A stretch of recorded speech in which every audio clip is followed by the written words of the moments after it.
Lundi dernier à Nice, Mathieu Bodmer termine l'entraînement par un tennis-ballon avec son fils. Sur le bord du terrain, un seul spectateur, Hatem Ben Arfa. Accélère-le. Pied gauche, il a pas de pied gauche comme fils, mon frère. Ouais, t'es fou toi, t'as pas vu mes buts, tu fais droit. Dans le feuilleton Ben Arfa, Mathieu Bodmer a tout suivi. Des premiers contacts avec le gym jusqu'à ses buts du pied droit. L'an dernier, son ancien coéquipier à Lyon lui propose de le rejoindre à Nice. C'est le début de l'histoire. On a discuté et puis il m'a dit ça t'intéresserait pas de venir à Nice? Je lui ai dit bien sûr, ça m'intéresserait. Ben Arfa est d'abord convaincu par le capitaine niçois, mais aussi et surtout par Claude Puel. Vincent Minicini a suivi son arrivée pour Nice Matin.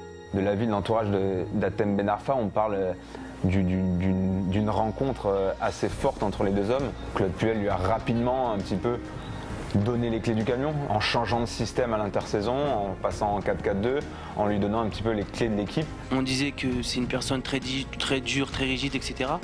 Mais quand j'ai vu que c'est vraiment une personne intègre qui a des valeurs humaines. Aujourd'hui, le duo Puel-Ben Arfa fonctionne parfaitement.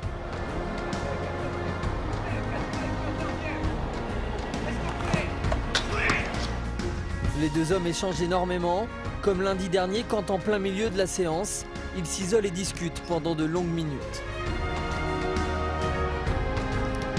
Il est à l'écoute, il est demandeur, il est très attachant, parce qu'il est sans calcul.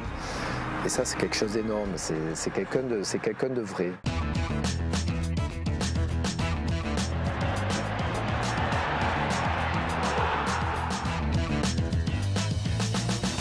Beaucoup de plaisir aujourd'hui, tout le monde a pris du plaisir, je prends beaucoup de plaisir. Depuis son arrivée sur la Côte d'Azur, dans ses discours d'après-match, le mot plaisir revient sans cesse. Tout le monde dans le club me fait confiance, donc ça aide beaucoup.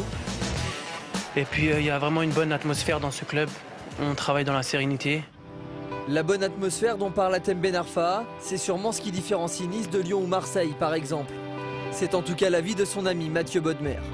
Ça marche parce qu'ici on le laisse tranquille. Il a besoin d'affection, de savoir que le club a besoin de lui. Peut-être qu'il est plus fait pour des clubs intermédiaires que pour des grands clubs. Peut-être qu'il n'est pas à l'aise dans les vestiaires où il y a beaucoup d'ego. À Nice, Ben Arfa est la seule vraie star de l'effectif et celui que beaucoup de ses coéquipiers admirent, à l'image de Saïd Benrahma. Le jeune Algérien a toujours été fan de l'ancien Lyonnais. Sur son Facebook, il s'est même longtemps appelé Saïd Ben Arfa, une mention toujours visible dans l'adresse de son compte. Que ressent-il aujourd'hui en jouant aux côtés de son idole? Impossible de lui demander. L'OGC Nice refuse systématiquement toute demande d'interview pour parler de Ben Arfa. C'était important pour lui de ne pas le présenter comme la figure de l'OGC Nice et baser toute la com du club sur lui, parce que ça allait le mener dans le mur. Lundi, 2 jours après la défaite contre Ajaccio, quand une journaliste évoque le rôle individuel de Ben Arfa, son coach sort le bouclier. Il ne peut pas faire la différence à lui tout seul, comme ça avait été un peu le cas. Mais on va lui demander de partir je pense qu'il y a du 6 mètres. Non, il faut arrêter. C'est justement contre ça qu'on lutte. Hatem s'inscrit dans un registre collectif et Hatem n'est pas le sauveur. Claude Puel est dans son rôle, mais difficile d'empêcher les médias de s'enflammer après certains exploits. Nice s'est trouvé un patron. Le football français a retrouvé Ben Arfa. N'en déplaise au coach niçois, le lendemain, c'est bien le nom du franco-tunisien qu'on voyait à la une de Nice Matin. Viva Ben Arfa, c'est le joueur que Nice attendait depuis plusieurs années, même plusieurs décennies, j'ai envie de dire. L'alliance entre Nice et Ben Arfa est juste parfaite pour le moment. Avec Hatem Ben Arfa, Nice a mis la main sur un trésor qui brille bien de trop pour passer inaperçu.